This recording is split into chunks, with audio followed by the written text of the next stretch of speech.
అనకాపల్లి జిల్లా రాంపిల్లి మండలం సెజ్లో SBS chemicals లో పేలుడు సంభవించింది. నిల్వ ఉంచిన సాల్వెంట్ ఆయిల్ డ్రమ్స్ పేలడంతో భారీగా మంటలు ఎగిసిపడ్డాయి. దీంతో పరిసర ప్రాంతాల్లో దట్టమైన పొగ వ్యాపించింది.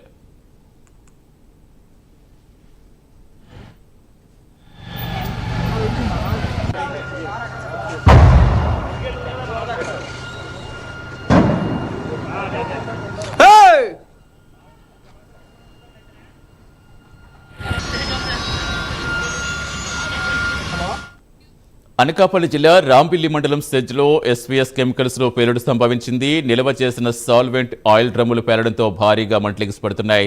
దీంతో పరిసర ప్రాంతాల్లో దట్టమైన పొగ వ్యాపించింది. పూర్తి సమాచారం ఇచ్చేందుకు మా కరెస్పాండెంట్ చంద్రశేఖర్ జరుగుతున్నారు. చంద్రశేఖర్, ప్రస్తుతం ఏంటి, ఎలా ఉంది సిచ్యువేషన్? ఇక్కడ విజువల్స్ వస్తుంటే చాలా దట్టంగా పొగ వ్యాపించడం చూస్తున్నాం. అసలు ఏ టైం జరిగింది? ప్రస్తుతం అదుపులోకి వచ్చాయా? రైట్ సతీష్, చూసుకుంటే అనకాపల్లి జిల్లా ఏదైతే రాంబిల్ల మండలం ఉందో, రాంబిల్ల మండలంలోని ఐటీ సెజ్ లో ఈరోజు సాయంత్రం 5 గంటల ప్రాంతంలో భారీ పేలుడు సంభవించింది. ప్రధానంగా చూసుకుంటే ఎస్వీఎస్ కెమికల్స్ సంబంధించినటువంటి కర్మాగారం ఏదైతే ఉందో ఆ కర్మాగారంలో ఈ పేలుడు సంభవించినట్లుగా తెలుస్తుంది. ముఖ్యంగా చూసుకుంటే అక్కడ నిల్వ ఉంచినటువంటి సాల్వెంట్ డ్రమ్ములు ఏవైతే ఉన్నాయో ఈ సాల్వెంట్ కి సంబంధించినటువంటి డ్రమ్ముల కారణంగా ఒక్కసారిగా కూడా అక్కడ అగ్ని ప్రమాదం చోటు చేసినట్టుగా అక్కడ ఉన్నటువంటి ఆ ఉద్యోగులంతా కూడా చెప్తున్నారు. ప్రధానంగా చూసుకుంటే 5 గంటల ప్రాంతంలో జరిగినటువంటి ఈ ఘటనతో ఒక్కసారిగా ఆ ప్రాంతం అంతా కూడా ఉలిక్కిపడినటువంటి పరిస్థితి అయితే కనిపించింది. ప్రధానంగా చూసుకుంటే ఏదైతే అనకాపల్లి జిల్లాకు సంబంధించినటువంటి ఐటీ సెజ్ ఏదైతే ఉందో ఐటీ సెజ్ లో గతంలో కూడా ఎలాంటి ప్రమాదాలు అయితే చోటు చేస్తున్నాయి. ముఖ్యంగా చూసుకుంటే ఈ రోజు జరిగినటువంటి ఎస్వీఎస్ కెమికల్స్ ఏదైతే ఉందో ఈ కెమికల్స్ లో జరిగినటువంటి ప్రమాదం కారణంగా ఒక్కసారిగా దట్టమైనటువంటి పొగతో పాటు పెద్ద ఎత్తున కూడా మంటలన్నీ కూడా బయటకు వచ్చినటువంటి పరిస్థితి కనిపించింది. దీంతో భయాందోళన చెందినటువంటి లోపల ఉన్నటువంటి కార్మికులంతా కూడా ఒక్కసారిగా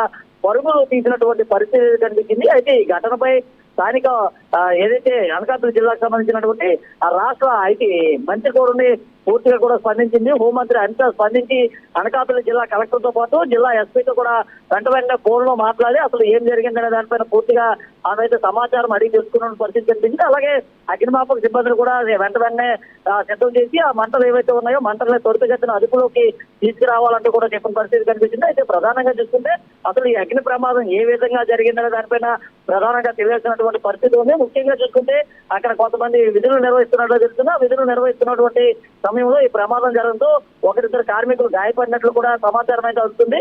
అయితే గాయపడినటువంటి కార్మికులను ఏ హాస్పిటల్ తీసుకెళ్లారు అనేది కూడా ఇంకా తెలియాల్సినటువంటి పరిస్థితి ఉంది. ముఖ్యంగా జరిగినటువంటి ఈ అగ్ని ప్రమాదానికి ఆ టైంలో ఎంతమంది ఉన్నారు? ప్రస్తుతం గాయాలని అంటారు, ఎంతమందికి అదేమన్నా క్లారిటీ వస్తుంది? ఇంకొక వైపు చుట్టూ బిల్డింగ్స్ ఏంటి విజువల్స్ లో మనకు అలా కనిపిస్తున్నాయి, అంటే గృహ నివాసాలు దగ్గరలో ఉన్నాయా?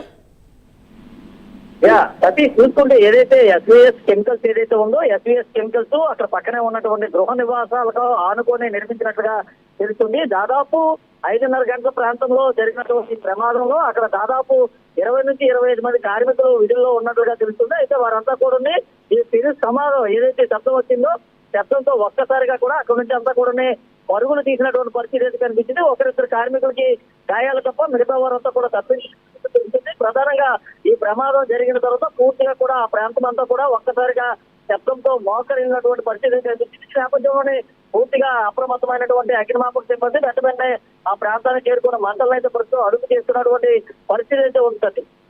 Right, thank you Chandrasekhar.